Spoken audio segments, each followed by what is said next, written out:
Pero bueno, el punto es que Julio Menchaca, lo que encontramos al llegar a la Procuraduría eran 133,000 carpetas de investigación y casi 6,000 averiguaciones previas pendientes de la administración anterior. Encontramos una Fiscalía Anticorrupción que no había judicializado una sola carpeta de investigación y encontramos una Fiscalía Electoral que tenía solamente 9 carpetas de investigación vinculadas con el proceso electoral del año 2022, casi todas armadas en contra de personajes de Morena, vinculados con Morena. No, prácticamente ninguna relacionada con el PRI. Cuando llegamos, faltaban judicializar 2 carpetas que tenían que ver, una con el Partido Verde Ecologista de México y otra sí con el PRI por violencia política de género, y una de ellas inclusive pues ya logramos la vinculación a proceso. Pero el primer bloque fue un bloque vinculado con 13 presidencias municipales. En este momento tenemos ya 3 presidentes municipales con prisión preventiva justificada. Tenemos a 2 presidentes municipales prófugos de la justicia, que de hecho ya fueron removidos del cargo por parte del Congreso del Estado. Y tenemos un 6º presidente municipal que nos acaban de librar la orden de aprehensión. Y que, bueno, pues estamos evidentemente con la idea de cumplimentar. ¿Cuál es la postura? La postura es muy sencilla. Ellos mencionan que fueron engañados o fueron utilizados por parte de secretarios del gobierno de Omar Fayad, y lo que les hemos dicho es que nos den la información eficiente y la documentación eficaz, que lo comparezcan en el juicio, y tercero, que garanticen la reparación del daño para efecto de poderles otorgar un criterio de oportunidad, siempre y cuando nos permitan ir avanzando en la escalera del grupo delictivo.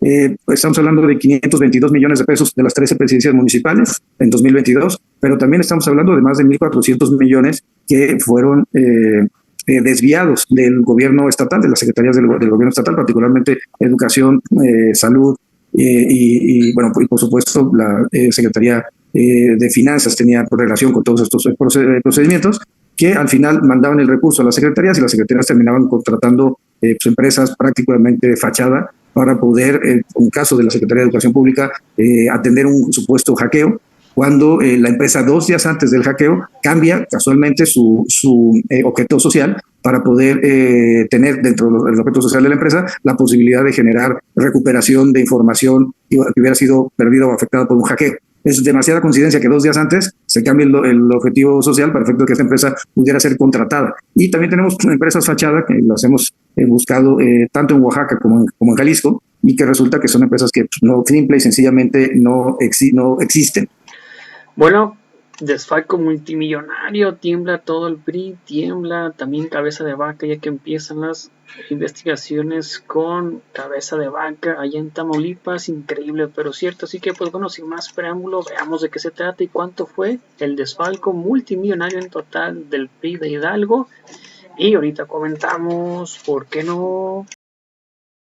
Al doctor Santiago Nieto Castillo, que es desde que tomó posesión el gobernador Julio Menchaca en Hidalgo, el encargado del despacho de la Procuraduría de Justicia del Estado, que se va a convertir en una fiscalía. Está en curso prácticamente ya los 100 primeros días de gobierno de Julio Menchaca, y Nieto Castillo pues es un elemento fundamental en este proceso de transformación en el Estado, que fue gobernado prácticamente durante un siglo. Así es que muchas gracias, doctor, como siempre, por atender nuestra solicitud de entrevista. No, muchísimas gracias, Álvaro. Un saludo a ti, a tu auditorio, y por supuesto también a Alejandro. Bueno, de entrada, ¿cuál es la evaluación en estos primeros 100 días de gobierno, en la parte que a ti te corresponde, que es la Procuración de Justicia, el investigar asuntos que están en curso, pero que otros que fueron heredados? Sí, a ver, yo empezaría por eso. Creo que, como mencionabas, fueron 93 años, casi un siglo, de gobiernos priistas en Hidalgo, y hubo poco desarrollo económico y, la verdad, muchas figuras caciquiles a lo largo en distintos ámbitos. En la Huasteca hay una población, hay grupos caciquiles, lo mismo también en toda la parte de la población ñañú. Volvemos a encontrar la misma dinámica. En Pachuca encontramos familias que se pueden ir rastreando hasta el siglo XVIII, siglo XIX, familias empoderadas, estuvieron vinculadas en su momento a los mineros ingleses, y creo que todo esto fue un caldo de cultivo donde Julio Menchaca.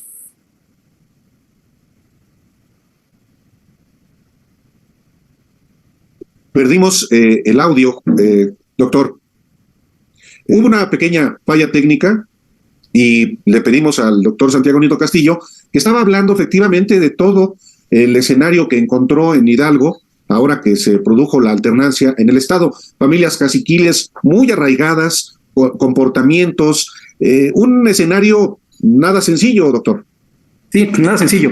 Con una enorme desigualdad económica, hay mucha pobreza en varias regiones del estado, como el Valle del Mezquital, como la propia Huasteca, y hay concentración de la riqueza en pocas familias. A diferencia de lo que sucedió en otras entidades donde varios municipios se empezaron a desarrollar, no fue el caso de Hidalgo.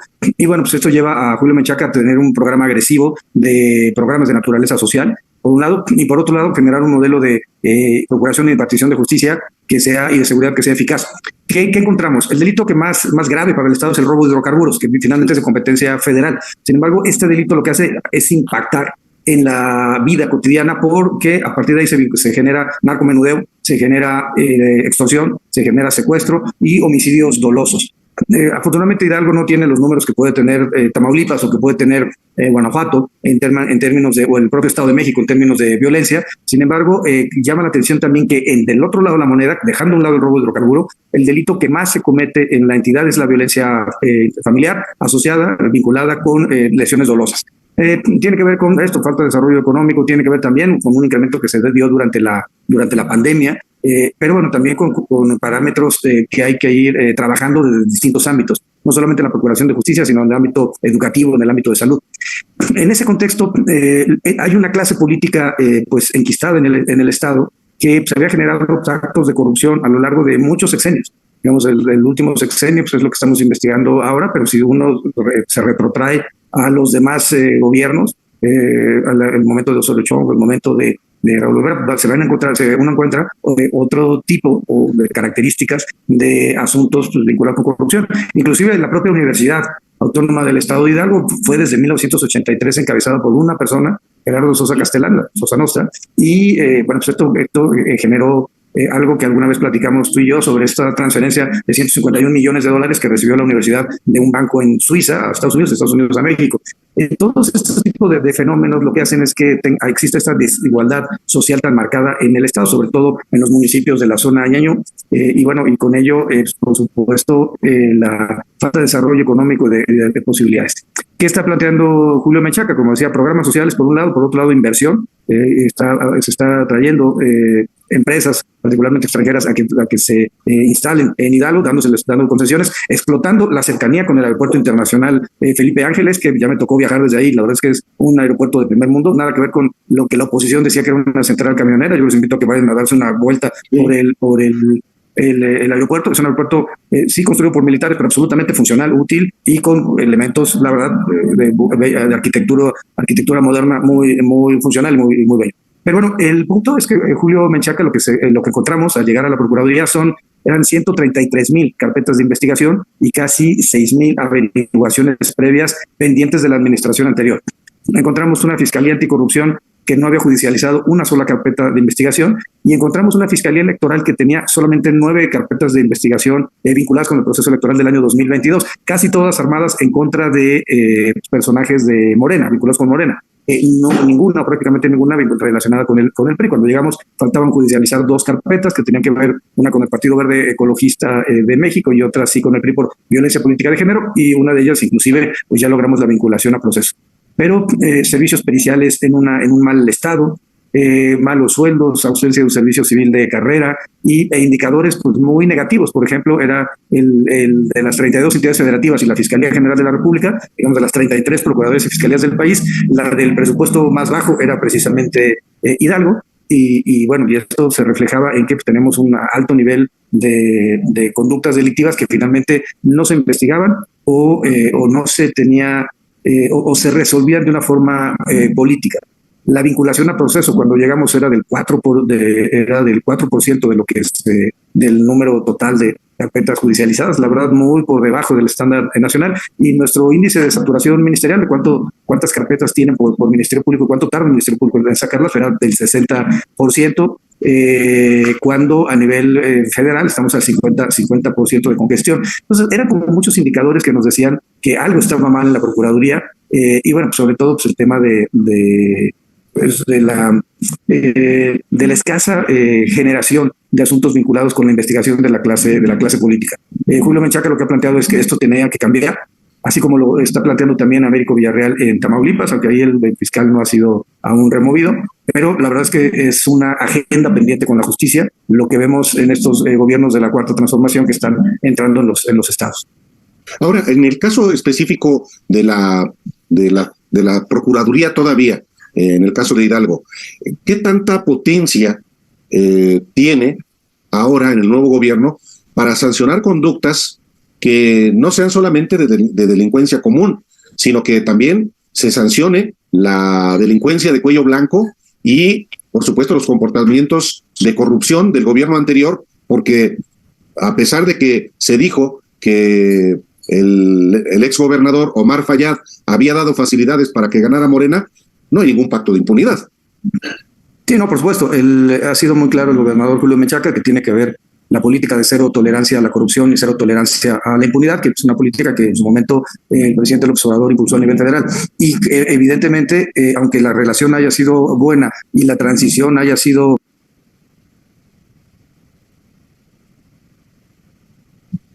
tersa, digamos, incluyendo la de Tamaulipas, incluyendo la de Quintana Roo, creo que pues, hay que reconocer que es un error pensar un pase de impunidad.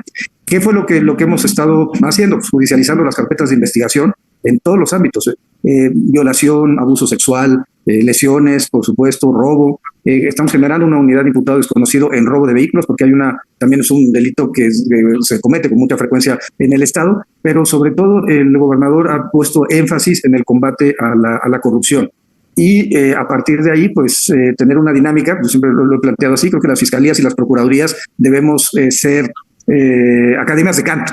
Y por academias de canto me refiero a que hay que ir encontrando a las personas que se encuentran en los grupos menos, digamos, más débiles de la cadena delictiva para que den información y datos y garanticen evidentemente la reparación del daño y que nos permita llegar a los autores intelectuales de los casos de corrupción como los que se han tenido en Hidalgo.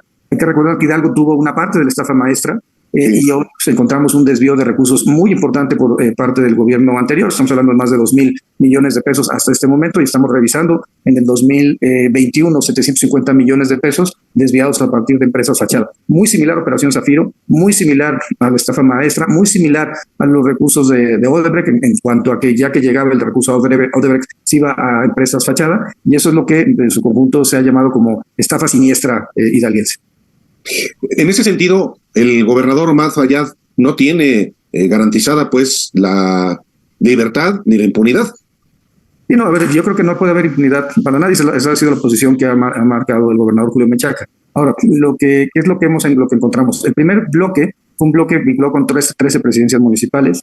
En este momento tenemos ya 3 presidentes municipales con prisión preventiva justificada. Tenemos a 2 presidentes municipales prófugos de la justicia, que de hecho ya fueron removidos del cargo por parte del Congreso del Estado, y tenemos un 6º presidente municipal que nos acaban de librar la orden de aprehensión, y que bueno, pues estamos evidentemente con la idea de cumplimentar.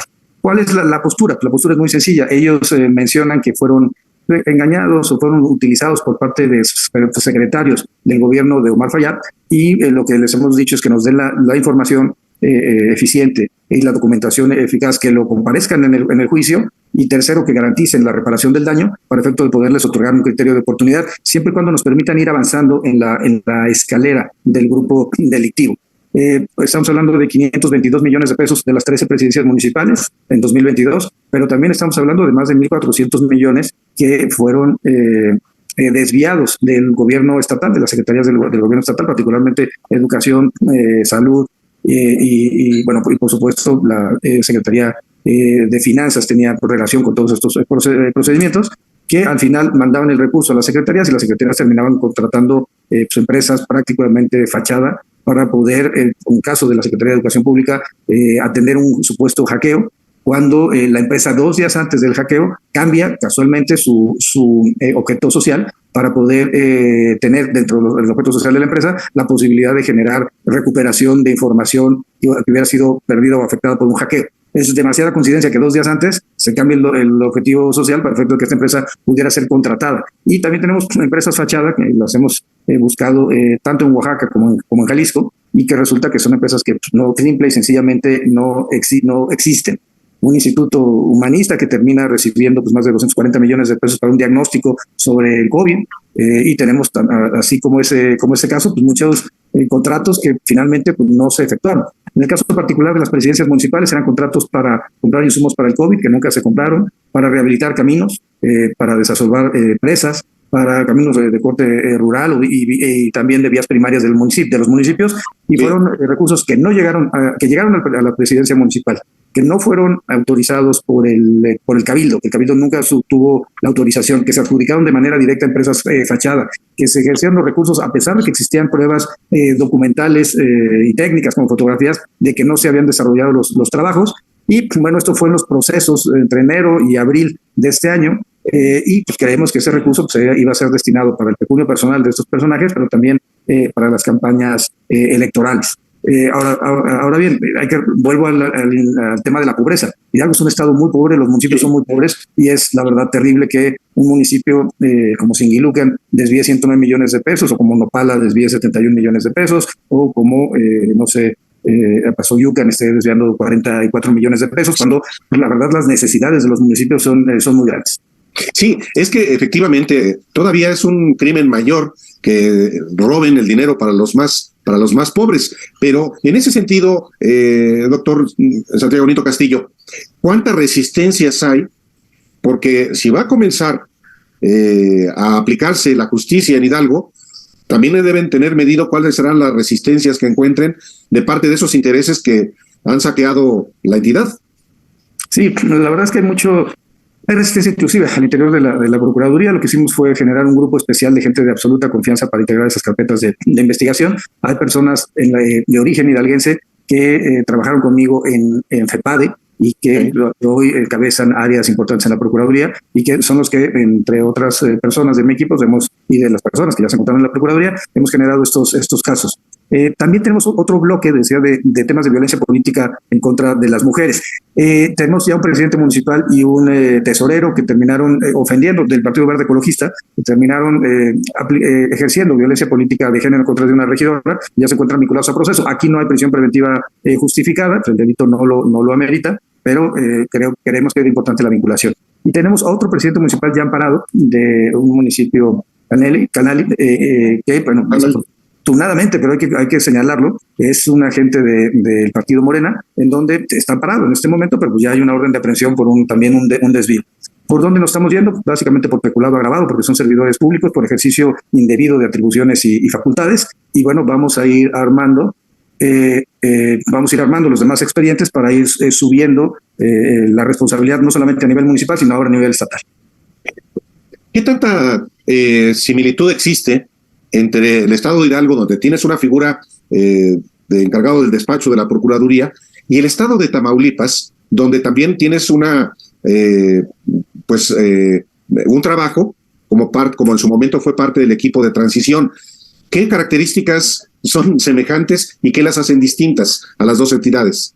Bueno, una característica es que también Cabeza de Vaca operaba con empresas fachada. Y operaba con empresas fachada, una red de unas 50 empresas fachada que terminaron recibiendo la mayor parte de las contrataciones gubernamentales. Empezó en 2016 con 6 empresas, y ya para 2022 ya era un descaro. Por supuesto, pues vinculadas a Javier Lozano, entre otros personajes. Aquí el asunto también tenía que ver Tamaulipas tiene que ver con redes familiares de corrupción. Tanto el senador Ismael Cabeza de Vaca como el hermano José Manuel son personas que estaban vinculados en los negocios, en la empresa vitivinícola, en los campos de energía eólica, en los ranchos. Pero yo lo que veo como diferencia es esta operación que se realizó a partir de los prediales y que hasta el momento no hemos detectado en Hidalgo. No quiere decir que no exista, sino que no se ha detectado, y que sí tenemos en Tamaulipas, de que expresiona a las personas que les llegaban a decir que les vendieran el rancho y decían ellos que no. Entonces le decían, bueno, ¿es contigo o lo vemos con tu viuda? Y terminaban entregándole a los prestanombres de cabeza de vaca. Por eso es increíble. 2 cosas no entiendo del Partido Acción Nacional. Primero, que lo nombren consejero en ausencia, y después que se esté planteando que pueda ser candidato al Senado de la República. Él tiene una orden de aprehensión, eso hay que recordarlo, y es prófugo de la justicia. Debe existir una declaración como la que nosotros hemos solicitado a nivel local con los presidentes municipales, pero a mí me queda muy claro que la Constitución, en el artículo 38, fracción quinta, dice que se pierden los derechos políticos, entre otros derechos, a partir de que una persona se encuentre prófugo de la justicia desde la orden de aprehensión, que es el caso de Francisco García Cabeza de Vaca. ¿Qué está buscando? Pues evidentemente está buscando la impunidad, está buscando la inmunidad constitucional, el fuero, para efecto de sustraerse de la acción de la justicia. Era el último reducto que tenían, se les cayó en Tamaulipas, y pues yo creo que eso es un cambio trascendental. Hemos nosotros recibido una denuncia de que había parte de este grupo que tenía operaciones en Pachuca. Vamos a seguir las investigaciones para determinar si esto es o no cierto, pero yo que tengo muy clara la instrucción del señor gobernador Julio Menchaca de que tenemos que ir integrando todas las carpetas de investigación y no podemos dejar que un caso tan relevante como este termine en la impunidad, ¿no? Correcto. En el caso específico de Francisco Javier García Cabeza de Vaca, la maniobra que, según sabemos, se ha preparado es que efectivamente, como hay una orden de aprehensión en su contra, pero no tiene, la polémica es si tiene vigentes sus derechos políticos. Él podría lograr un amparo y, digamos, ya logró que la Fiscalía del Estado de Tamaulipas le entregue una carta de antecedentes no penales. Y con eso, supuestamente, podría registrarse para ser el candidato del PAN, del PRI, del PRD a senador en la elección extraordinaria del 19 de febrero. Jurídicamente, a su juicio, doctor, ¿puede ser candidato o no? A ver, yo creo que podrían, si un juez de distrito le otorga la suspensión sobre respecto al orden de aprehensión, pues evidentemente podría ser candidato, aun cuando pues, creo que sería lo óptimo, tendría que estar promoviendo una revisión si le conceden la suspensión definitiva, una queja si le conceden la suspensión provisional. Pero el punto central es que la actividad debe estar encaminada a que personajes de este tipo no puedan convertirse en figuras en el ámbito del ejercicio público, precisamente por el daño que hicieron al estado de Tamaulipas. Recordemos que él obligó a la Procuraduría a obtener órdenes de aprehensión en contra de los hijos de Américo Villarreal, de un primo mío, del presidente municipal de Reynosa, el presidente municipal de Ciudad Victoria, la presidenta municipal y un tío de la presidenta municipal de Nuevo Laredo, y eso es lo que estamos viendo, un halo de impunidad que no podemos permitir. Correcto. ¿Puede activar su cámara, doctor? Sí, por supuesto. Se apagó la cámara. Pero es muy importante lo que dice, porque en efecto puede, efectivamente, con todas esas argucias, con chicanadas, convertirse efectivamente en candidato en la eventualidad de que pudiera ganar también y convertirse en senador, lo cual le conferiría fuero constitucional hasta el 2024. Dice usted, no entiende al Partido Acción Nacional. Pues sí, pero es el caso de García Cabeza de Vaca, como es el de Ricardo Anaya y el Cristian von Roerich en la Ciudad de México. Pues el PAN los está defendiendo absolutamente a todos. Sí, y la verdad es que es una vergüenza, porque, a ver, todos encontramos los 28 inmuebles de Cabeza de Vaca o los $600,000 que un día, en una sola fecha, movió su padre, o en Estados Unidos, o los temas vinculados con el cártel inmobiliario en la Ciudad de México, son temas que no pueden quedar en la impunidad. La Acción Nacional, al defender a personas indefendibles, lo único que está haciendo es cavando cada vez más su tumba. ¿Cuál es la razón? Pues la única razón lógica a la que me lleva, estoy un poco pensando en esta frase del presidente López Obrador de cuando algo no suena lógico, suena metálico, es que deben tener algún compromiso económico muy fuerte con el exgobernador de Tamaulipas o con las personas que han pasado por la entonces delegación y ahora alcaldía de Benito Juárez o cualquier otro supuesto en donde encontremos actos de corrupción. Yo la verdad es que no entiendo esa posición, y el hecho de que quieran postular a Cabeza de Vaca me parece que es algo que va a actuar en contravención de los intereses como tema importante. Que no solamente se trató de una decisión de la Unidad de Inteligencia Financiera o de la Fiscalía General de la República o de la sección instructora o del Pleno de la Cámara de Diputados y Diputadas. Hubo también una decisión de un órgano jurisdiccional que pues, sostuvo que había elementos suficientes para poder girar la orden de aprehensión. Hay otra orden de aprehensión y creo que también debemos de estar pensando en esto. Él ha promovido juicios de amparo, se los ha negado. Y ahora no existe pues, esta posibilidad que antes había del amparo buscador, pero sí hay que estar muy al pendiente porque fue un hombre altamente corrupto y corruptor. Y eso tocó inclusive a los bolsillos y el entorno de algunos magistrados federales radicados en el estado de Tamaulipas. Casualmente siempre San Reynoso donde promueve, a pesar de que los juicios se estén llevando en la Ciudad de México. Y bueno, pues eso tiene que ver con el halo de protección jurídica. Hay que recordar que los grupos de delincuencia organizada, y este es un grupo de delincuencia organizada, política, de delincuencia organizada, para poderlos frenar hay que frenar sus estructuras financieras, hay que frenar la corrupción política que les da cobijo, la corrupción policial, ministerial, judicial, que actúa a su favor, y evidentemente pues disminuir la base social. ¿Yo qué encuentro? Las encuestas que he visto recientemente en Tamaulipas le dan a Morena una posición preferente, y por tanto amplias posibilidades de que Morena gane la elección en el Senado.